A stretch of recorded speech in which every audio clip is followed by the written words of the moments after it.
एका बाजूला रशियाची राजधानी मॉस्को, जिथे गाड्याच्या लांबलचक रांगा पेट्रोल पंपावर लागलेल्या दिसत आहेत. पेट्रोलसाठी लोक तासनतास उभे आहेत आणि तरीही टाकी पूर्ण भरत नाही. जो देश जगातल्या सर्वात मोठ्या क्रूड ऑइल उत्पादक देशांमध्ये मोजला जातो, त्याच देशात आज पेट्रोल आणि डिझेल संकट का आलं आहे? आणि या संकटातून बाहेर पडण्यासाठी रशियाला भारताकडे मदतीचा हात पसरावा लागला आहे. 4 वर्षापेक्षा जास्त काळ चाललेल्या रशिया युक्रेन युद्धाने आता असं वळण घेतलंय की जो देश आतापर्यंत शस्त्रांच्या जोरावर पुढे होता, त्याच देशाला आज इंधनासाठी शेजारी आणि मित्र देशाची मदत घ्यावी लागते. नेमकं असं काय घडलं की हे युद्ध आता नेमकं कुठे येऊन थांबणार? सविस्तर पाहू या व्हिडिओच्या माध्यमातून. नमस्कार, मी पंकज आणि तुम्ही पाहताय कसं काय. रशिया युक्रेन यांच्यामध्ये फेब्रुवारी 2022 मध्ये सुरू झालेलं युद्ध आता 4 वर्षापेक्षा जास्त काळ चालू आहे.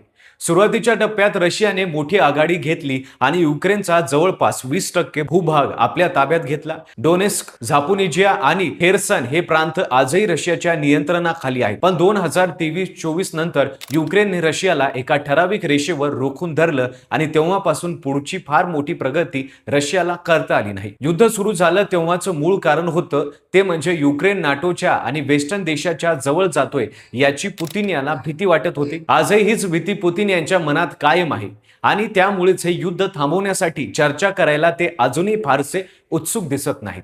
युक्रेनचे राष्ट्राध्यक्ष झेलेन्स्की यांना वारंवार चर्चेसाठी हट्ट धरला. आंतरराष्ट्रीय मंचावर वारंवार हा मुद्दा उपस्थित केला, पण पुतिन यांनी प्रत्येक वेळी काही ना काही अट घालून चर्चा पुढे ढकलली. या 4 वर्षात लाखो सैनिक आणि सामान्य नागरिक या युद्धात मारले गेले आहेत. लाखो लोक विस्थापित झाले आहेत आणि तरी युद्ध थांबवण्याची कोणतीही ठोस चिन्ह दिसत नाही. पण गेल्या काही महिन्यात या युद्धाचं पारडं हळूहळू फिरताना दिसते. गेल्या काही महिन्यात या युद्धाचं स्वरूप मात्र पूर्णपणे बदललेलं दिसतंय. युक्रेनला अमेरिका, ब्रिटन आणि फ्रान्स सारख्या देशांकडून सातत्याने शस्त्र मिळत आहे आणि याच बळावर युक्रेननं आपली रणनीती बदलली. आधी युक्रेन रशियाच्या लष्करी तळांना आणि कमांडर्सना लक्ष्य करत होता, पण त्याचा फारसा परिणाम होत नव्हता. कारण जोपर्यंत रशियाकडे युद्ध चालवण्यासाठी पैसा येतोय तोपर्यंत रशिया लढत राहणार हे उघड होतं. आणि हा पैसा येतो कुठून? तर रशियाच्या क्रूड ऑइल निर्यातीतून. भारत आणि चीन हे जगातले सर्वात मोठे क्रूड ऑइल आयातदार देश आहेत आणि युद्ध सुरू झाल्यापासून याच 2 देशांनी रशियाकडून मोठ्या प्रमाणात तेल खरेदी केलं.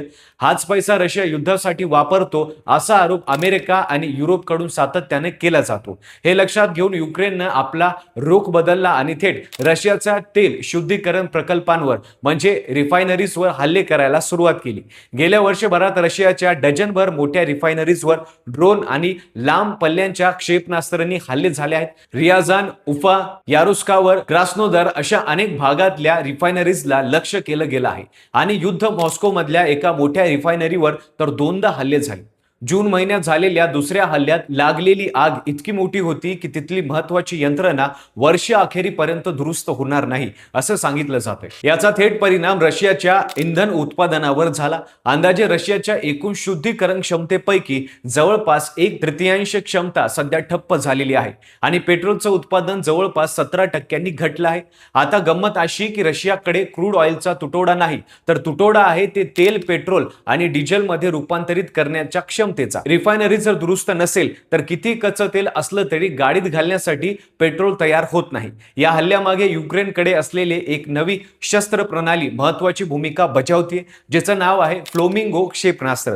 या क्षेपणास्त्राच्या लांब पल्ल्यामुळे युक्रेनला रशियाच्या मध्ये अगदी सायबेरियाच्या जवळपासही हल्ले करणं शक्य झालं आहे. रशिया हा भौगोलिक दृष्टीने इतका मोठा प्रचंड देश आहे की एका टोकापासून दुसऱ्या टोकापर्यंत पोहोचायला की विमानानेही तासनतास लागतात. पण याच अवाढव्य देशात आता कुठलाही भाग पूर्णपणे सुरक्षित राहिलेला नाही हे या हल्ल्याने दाखवून दिले. संरक्षण यंत्रणा किती मजबूत असली तरी सततच्या ड्रोन हल्ल्यांना रोखणं रशियाला अवघड झाले आणि दुरुस्तीचं काम पूर्ण होण्याआधीच पुढचा हल्ला होतोय. आता इथेच या युद्धाचा खरा टर्निंग पॉइंट आलेला दिसतोय. मॉस्को सारख्या राजधानीतही पेट्रोल पंपावर तासनतास रांगा लागून लागल्या आहेत. क्रिमियामध्ये तर काही दिवस पेट्रोलची विक्रीच पूर्णपणे बंद करावी लागली आणि अनेक भागात गाडी मागे 20 ते 30 लिटर एवढंच पेट्रोल देण्याचं बंधन घालावं लागलं. रशिया सरकारने पेट्रोल, डिझेल आणि विमान इंधनाच्या निर्यातीवरही बंधन घातली आणि डिझेल निर्यातीवर पूर्ण बंदी घालण्याचाही विचार सुरू आहे. खुद पुतिन यांना जाहीरपणे मान्य करावं लागलं की देशात इंधनाचा तुटवडा आहे.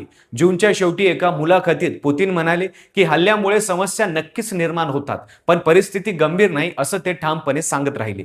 मात्र प्रत्यक्षात रशियानं बेलारूस सोबतच भारताकडूनही पेट्रोल आणि डिझेल आयात करायला सुरुवात केली. रशियातल्या सामान्य नागरिकांचा संताप मात्र आता उघडपणे दिसत आहे. मॉस्कोतल्या एका रहिवाशीनं माध्यमांशी बोलताना म्हटलं की टीव्हीवर एक चित्र दाखवलं जातं आणि प्रत्यक्षात रस्त्यावर वेगळं चित्र दिसतं. सगळीकडे फक्त रांगाच लागले आहेत. जो देश स्वतः तेल उत्पादक आहे त्याच देशात पेट्रोल मिळत नाही. ही गोष्ट अनेकांना अस्वस्थ करणारी ठरते. शेती हंगाम सुरू असल्यामुळे डिझेलची मागणी आणखीन वाढलेली आहे आणि त्यामुळे ग्रामीण भागातही तुटवड्याचा फटका मोठ्या प्रमाणावर बसतोय. भारत आणि रशिया यांचे संबंध ऐतिहासिकदृष्ट्या नेहमीच घट्ट राहिले आहेत. मग तो 1971चा भारत पाकिस्तान युद्धाचा काळ असो किंवा त्याआधीच गोवा मुक्ती संग्राम, या जुन्या मैत्रिणीच्या धाग्याला धरून भारताने रशियाला मदतीचा हात दिला. रॉयटर्स सारख्या वृत्तसंस्थांच्या माहितीनुसार भारताकडून 60 ते 80 हजार मेट्रिक टन एवढं पेट्रोल रशियाला पाठवण्यात आलं आहे आणि आणखीन काही जहाज समुद्रामागे रशियाकडे रवाना झाल्याचं सांगितलं जातं. ही मदत नायरा एनर्जी सारख्या कंपनी मार्फत होत असल्याची चर्चा आहे, कारण या कंपनीत रशियाची रॉसनेफ्ट ही कंपनी भागीदार आहे. रिलायन्स आणि इंडियन ऑइल कॉर्पोरेशन सारख्या कंपनीचाही यात सहभाग असल्याचं बोललं जातं. साहजिकच भारत सरकारच्या परवानगीशिवाय एवढ्या मोठ्या प्रमाणावर अशी मदत करणं शक्य नाही. ते देखील तितकंच खरं आहे. दुसरीकडे युद्धाची परिस्थिती फारशी बदललेली नाही. दोनेत्स्क प्रांतातला उरलेला 20% भाग रशियाला हवाय आणि तो दिला तरच चर्चेला बसण्याची तयारी रशिया दाखवतोय. युक्रेनचं म्हणणं मात्र वेगळं आहे. सध्या जिथवर लढाईची रेषा आहे तिथेच युद्धबंदी करावी आणि पुढची चर्चा सुरू करावी. पण असं केलं तर उद्या रशिया संपूर्ण युक्रेनवरच दावा सांगेल अशी भीती युक्रेनसह पश्चिमातल्या देशांना आहे. त्यामुळे शांतता चर्चेची गाडी अजूनही जागच्या जागी अडकलेली दिसते. अमेरिकेकडून विट्स्कॉफ आणि कुशन सारखे मध्यस्थ रशिया आणि युक्रेन यांच्यात सातत्याने फेऱ्या मारत आहेत आणि G7 परिषद सारख्या आंतरराष्ट्रीय मंचावरही या युद्धाबद्दल दबाव वाढवला जात आहे. तरी ठोस तोडगा अजून हाती लागलेला नाही. उलट पुतिन यांनी युक्रेनवरच्या हल्ल्याची तीव्रता आणखीन वाढवली असून याच काळात क्यूवरवर झालेल्या एका मोठ्या हल्ल्यात अनेक नागरिकांचा बळी गेल्याच्या घटना समोर आल्या आहेत. एका बाजूला लाखो सैनिक आणि नागरिक या युद्धात आपले प्राण गमावून बसले आहेत आणि दुसरीकडे रशिया सारख्या महासत्तेला स्वतःच्या नागरिकांसाठी पेट्रोल जमवताना कसरत करावी लागते. जो देश शस्त्रांच्या आणि तेलाच्या बळावर जग हलवू शकतो त्याच देशाला आज इंधनासाठी शेजाऱ्यांकडे हात पसरावे लागत आहे. आता युद्ध अजून किती दिवस चालणार? रशिया समोर हे पेट्रोल संकट किती दिवस राहणार? तुम्हाला याबाबत काय वाटतं ते कमेंट मध्ये नक्की सांगा. व्हिडिओ आवडला असेल तर लाईक करा. चॅनलवर नवीन असाल तर चॅनलला सबस्क्राईब करायला विसरू नका आणि पाहत राहा फक्त कसं काय.